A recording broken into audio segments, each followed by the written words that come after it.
Hey, okay, let's see. What was I going to talk about? Oh, a viewer asked me earlier today on one of my other videos on the yard sale video. He asked about getting the right things to sell.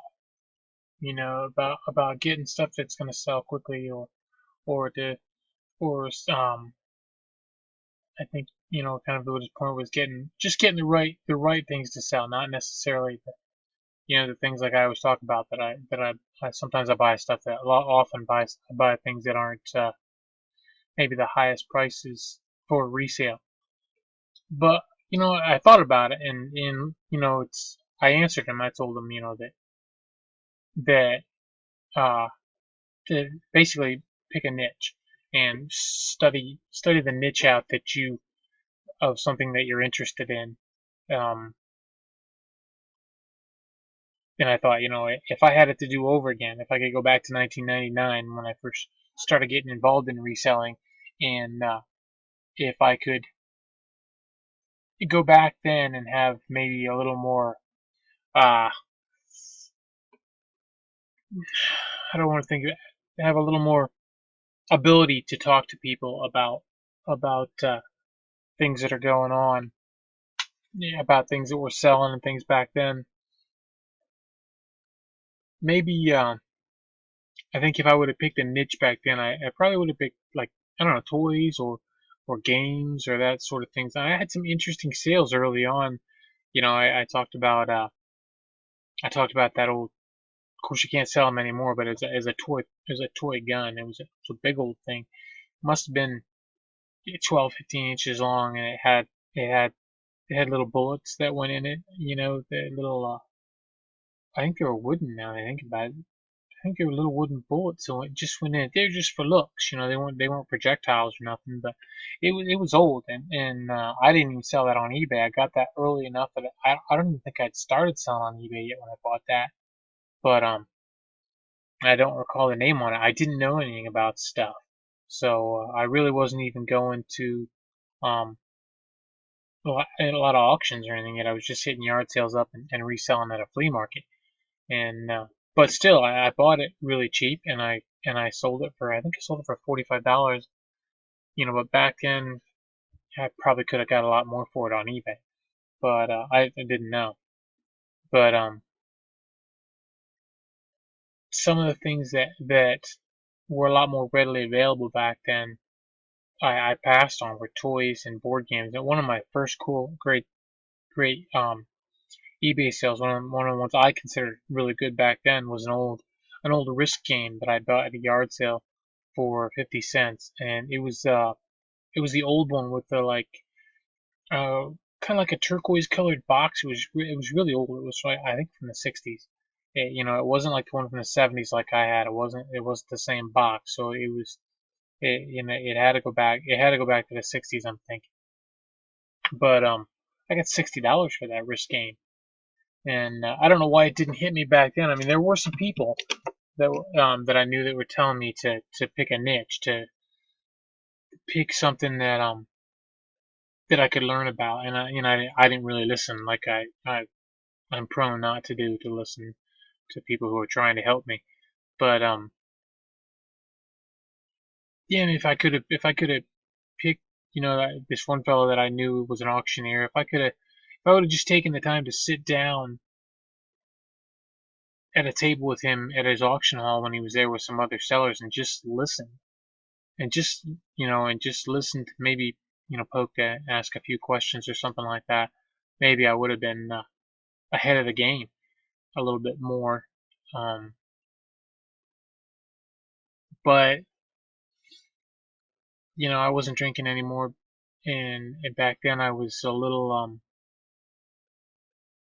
not as secure in my not drinking anymore, and a lot of those guys tended to drink, and it probably just wasn't a wise idea for me at the time to be hanging out with them. But boy, I could have learned a lot. I probably could have learned a lot from them. But yeah, if I would have focused on a niche, like, I might have been able to do a little better with things. Um, So that's what I would tell somebody who's looking for something to sell, looking for the right things to sell on eBay, that things that are going to sell quick. Well, I would say to pick a niche, pick something you're interested in, and you've heard this before, but pick something that you're interested in and learn about it. I mean, I'm interested in board games. I don't actually, well, I part them out and stuff like that, but I have a lot of them that I don't have ones that I think are really valuable. But if you're gonna pick a niche and then learn the holy grail of those niches. Like if it's board games, well, the holy grails: Dark Tower, uh, Fireball Island.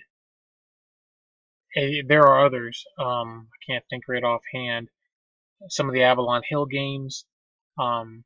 It used to be Axis and Allies, but that doesn't look like that's doing that well anymore. So uh, that used to be a good one. Um, some of the Dungeons and Dragons type ones. Uh, learn. The middle tier ones. Like some of the 3M bookshelf games are really good. Some of them are not at all. But learn the Holy Grail. Learn the Holy Grail of the whatever niche you're interested in. Learn the mid-range ones. Learn the ones that aren't really doing anything. I mean, as far as board games go, there's a whole boatload of Monopoly games out there. Some of them are really good. Some of them are just run of the mill and aren't really worth that much.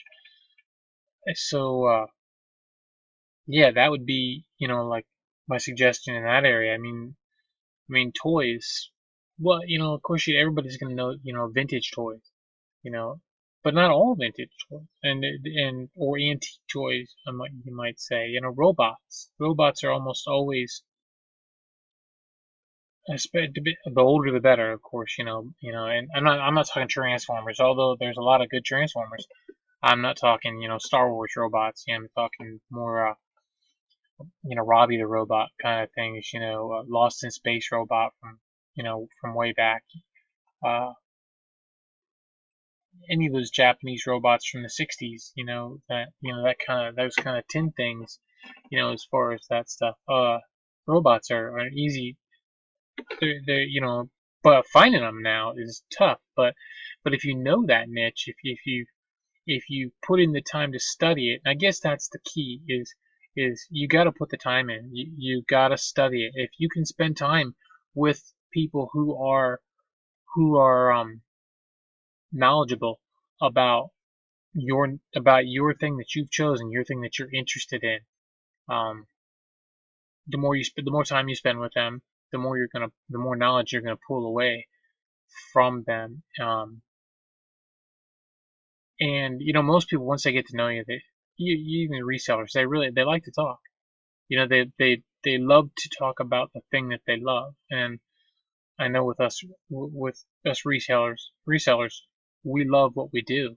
And I think that's a big key to finding the right things is, in order to get the knowledge, you have to love what you're doing. You have to love the freedom that it brings you. You have to love the things that are involved in reselling. I mean, if you hate going to yard sales, you're probably not going to want to be at least reselling vintage stuff. I mean, you might want to be looking more at retail arbitrage or at wholesaling, or buying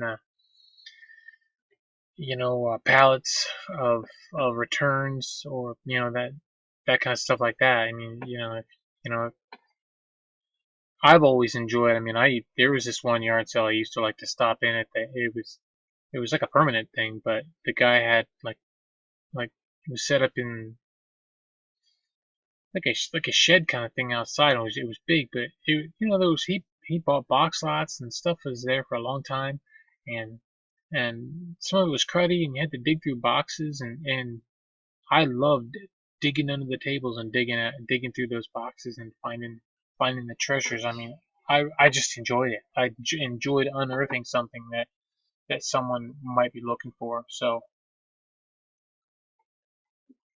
I really enjoyed doing that. I enjoyed the thrill of early on with the auctions on eBay, and watching you know watching items get bid up, and and that sort of thing. So I mean, I love that kind of stuff. And even now, there's a thrill when you hear that cha-ching. There's even a thrill when you hear that other weird noise that the eBay app makes when somebody just has a question or it's a best offer. And so yeah, there's just some thoughts on it. Um, Glassware. If you really like glassware, if you pick a niche. I mean, the glassware alone is such a huge category that I mean, you could deal with the antique, the carnival glass or the Vaseline glass or the oh, I can't think of that one up here in New York, Steuben glass. I mean, big money in that some of that opaline and some of that, all those kind of things. There's a lot of money in glassware, and it's pretty.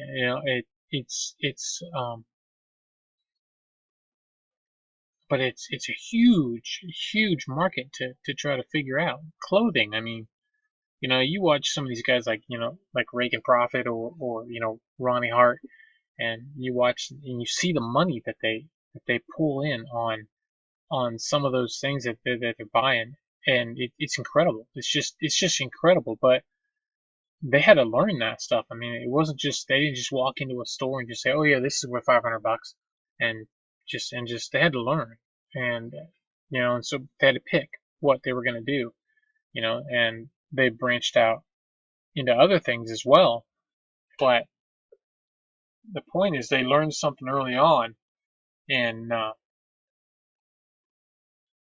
they've worked on that. They've learned that niche, and so they deserve all the success that they have gained through that. So, um, the guys that do bicycles. Rakin's the guy that does bicycles. Bonafide Hustler does bicycles. I think College Picker. I think he does bicycles. He does like snapback hats and stuff like that. And if you like hats, I can you could pull any of that stuff. You could anything where you could just learn your niche, learn it, and branch out after you've learned what you need to know to make some money in that niche. Branch out into something else. Um, just pick something. Just pick something, anything to learn from. Shoes or I mean, there's all these things. I mean, really, honestly, I mean, I think pretty much everything sells on eBay. You just have to pick the right things in those categories to sell. I mean, eBay wouldn't have the categories. You like doing scrap metal? Try looking up scrap pewter. Look up scrap copper. Um, you could try looking up scrap brass. Well, I don't think it's very hot, you know, but you learn from that stuff. I mean, I've taken I don't know how many, and it goes in cycles too. So, I mean, how many things that I've taken to the scrapyard and gotten not as much money as I probably could have gotten had I. But then it goes in cycles. So I mean you can't really focus on that. But keep looking, keep checking. I mean I just sold a lot of brass candlesticks recently, not too long ago, and I got $39.99 for them for brass candlesticks. I don't know why. I have looked up brass candlesticks in the past, and um they didn't do anything.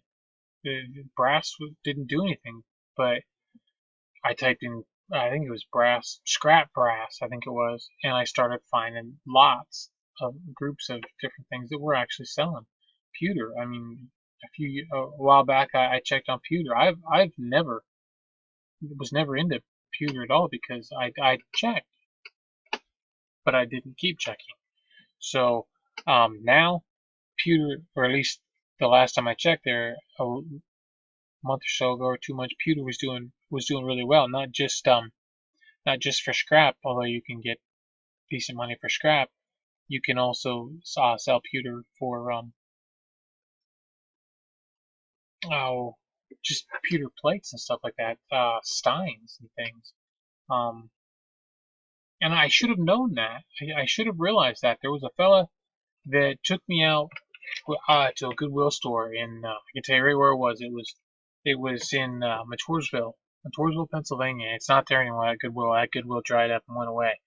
But I met this fella. He came to one of my yard sales, and I met this fella, and it turns out he lived. We actually lived in the same at the time in the same trailer park together. And he ended up going into this Goodwill with me, and or we ran into each other there or whatever. I forget how it worked out. It was a long time ago now.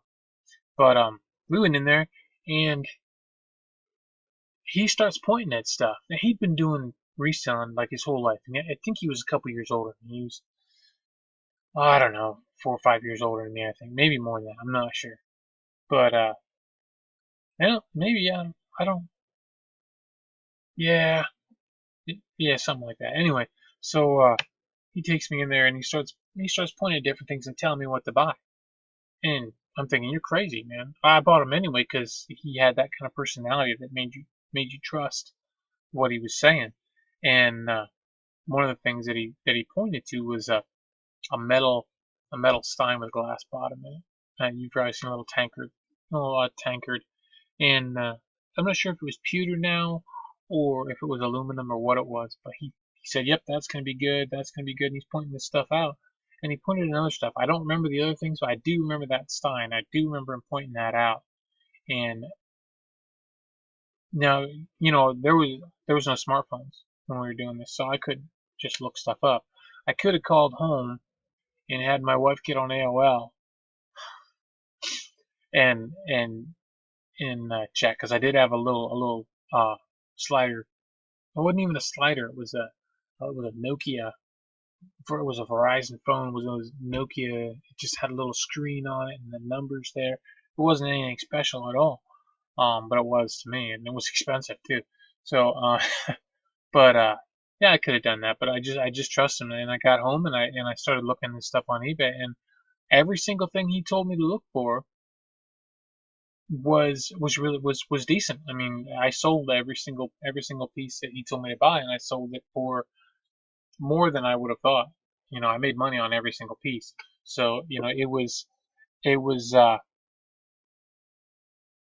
was really worth it to go with him. And I did some other things with him. I went to some flea markets together. We had some yard sales together. I really probably should have picked his brain more uh, while I was at it, because he's a really nice guy. He was really more than willing to share the information. I haven't talked to him for a while, but um, I don't know, maybe I should see if I can get a hold of him, see if we can go hit up some flea markets or something. I don't think I know how to get a hold of him anymore. No, but anyway. So yeah, that's just an example of learning from other people, and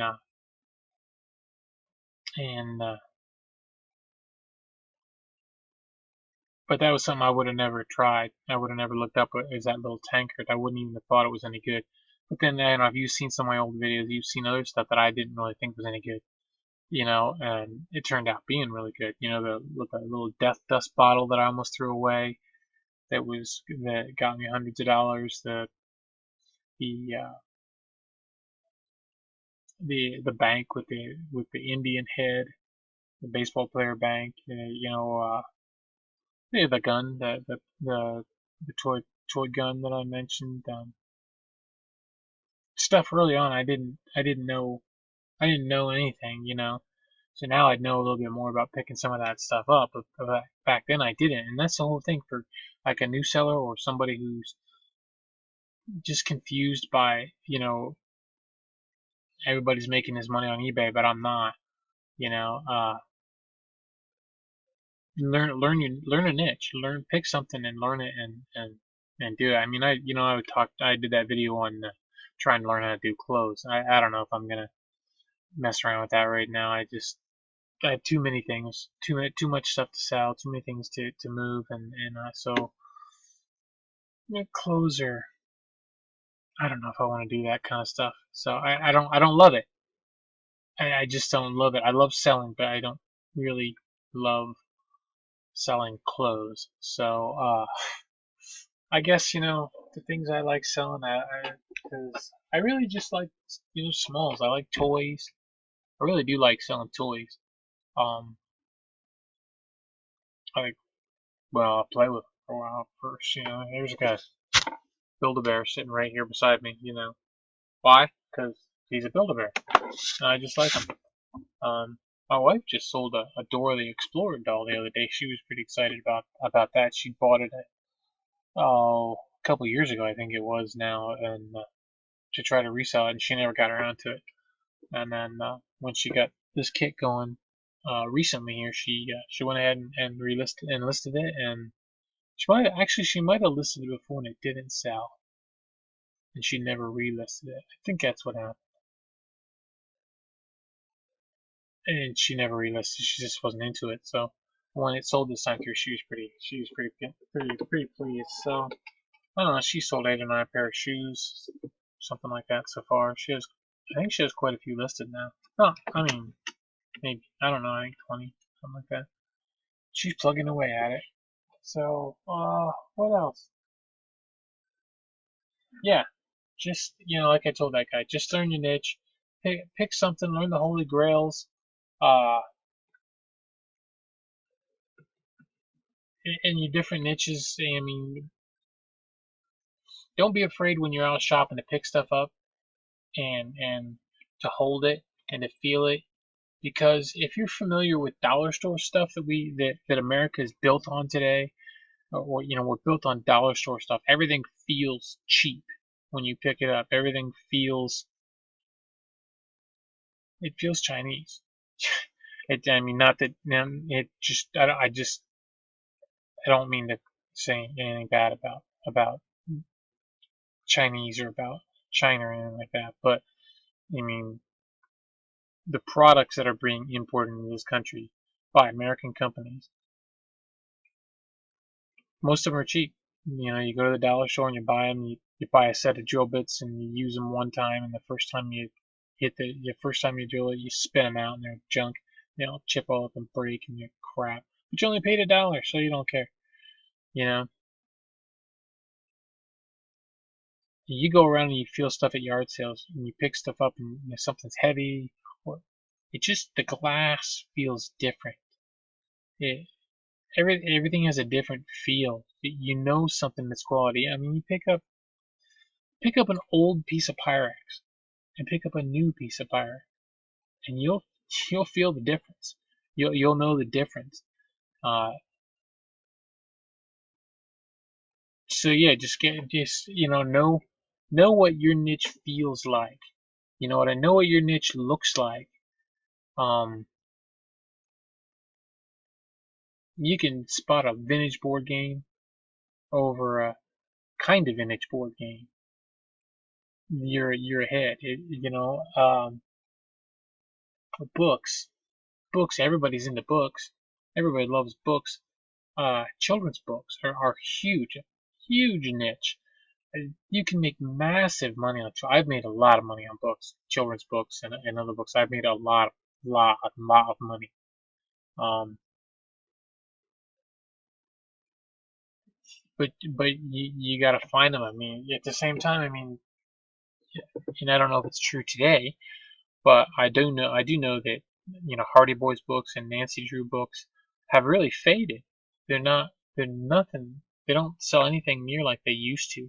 They used to be able to sell Bobbsey Twins, not anymore. Sure, maybe one or two out of the series, or maybe you get lucky occasionally. But I mean, they're not selling any. You're not getting the big money that you used to get for them. There were other ones too that are just gone now. I used to sell Maida. I don't know if you Maida. I can't remember the author's name now, but Maida. There was a series of books about Maida's little farm and Maida's this and Maida's that. You know, and well, they used to sell for really good money. And I think the last time I looked, they were done. They weren't doing anything. So, you know, hopefully your niche doesn't dry up on you like that. But if you've learned enough like about if you're just gonna do with vintage children's books, picture books,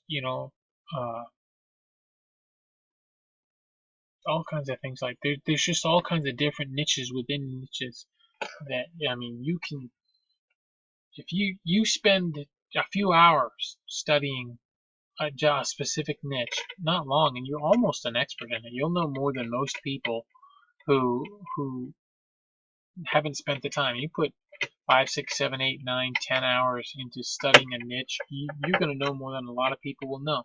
You're going to go to that auction and you're going to find the things that other people don't know because they didn't study that niche. You're gonna find things at yard sales that other people won't find that are worth good money because you studied that niche.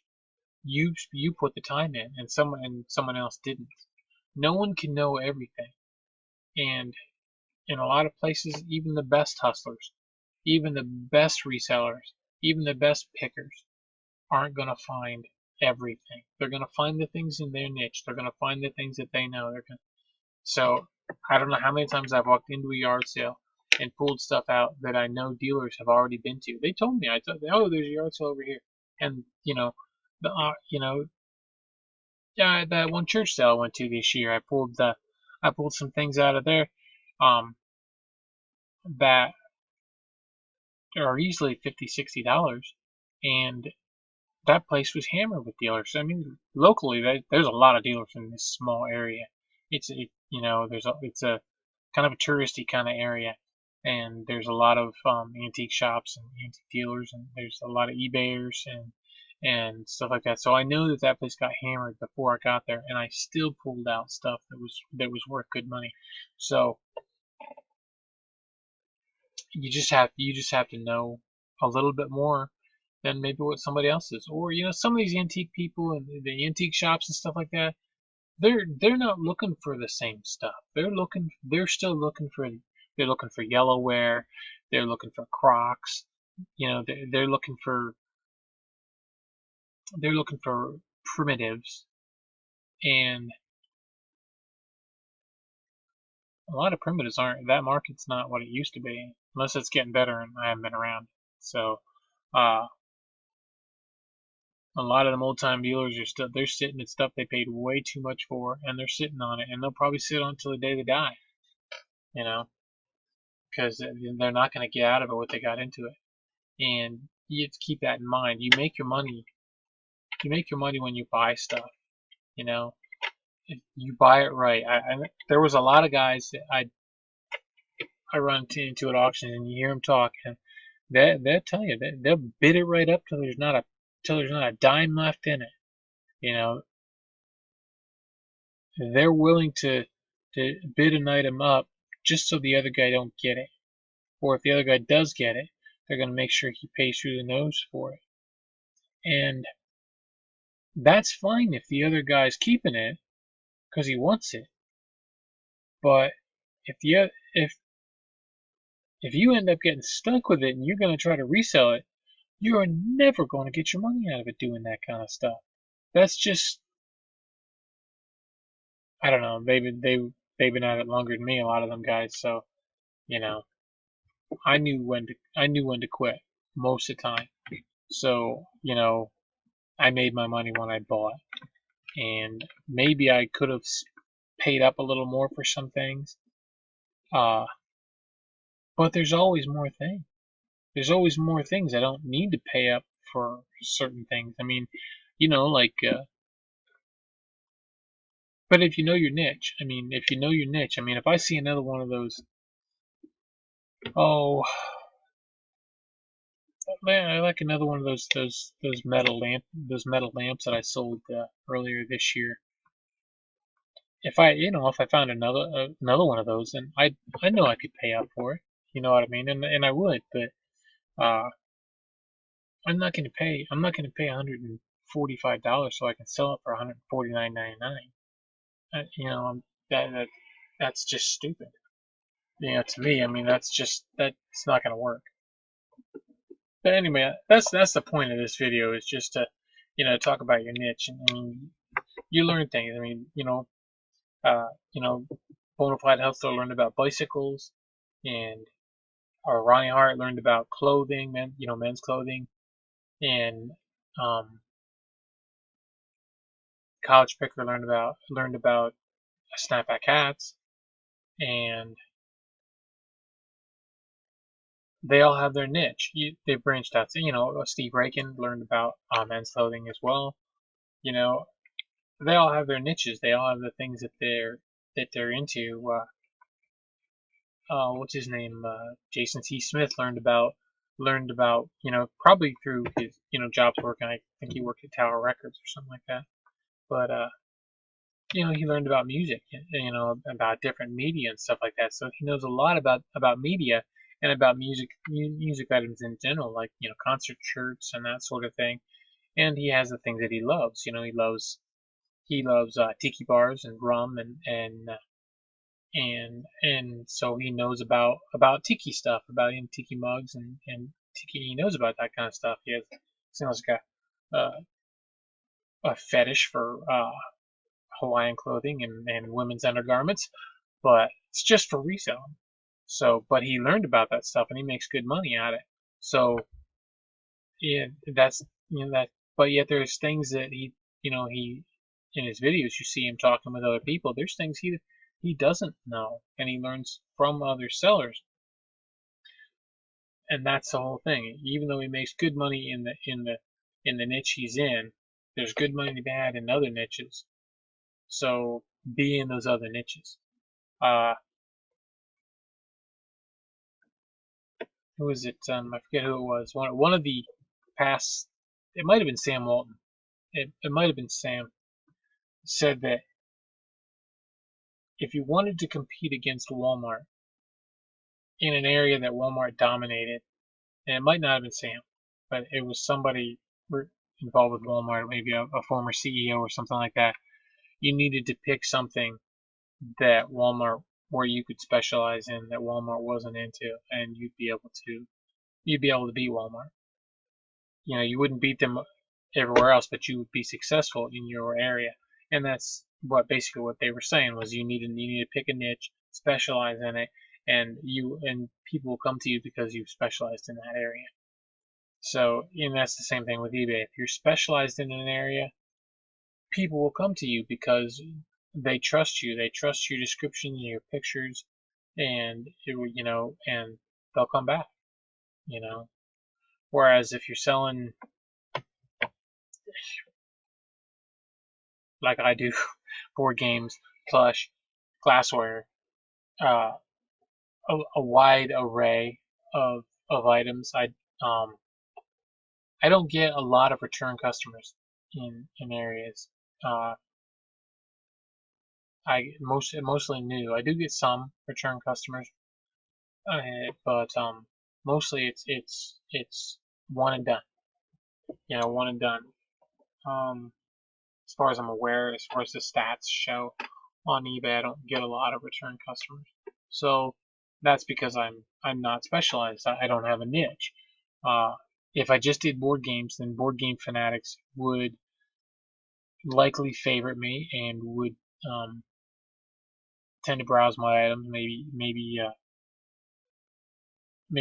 hit my email list or something that gets sent out or something along that line. So yeah, how do you pick the right stuff to sell? How do you pick the stuff that's going to make money? You learn. You learn what stuff that is, and make it be something that you love. That's all I can say. So that's it. Um, I got other videos to work on and stuff. So I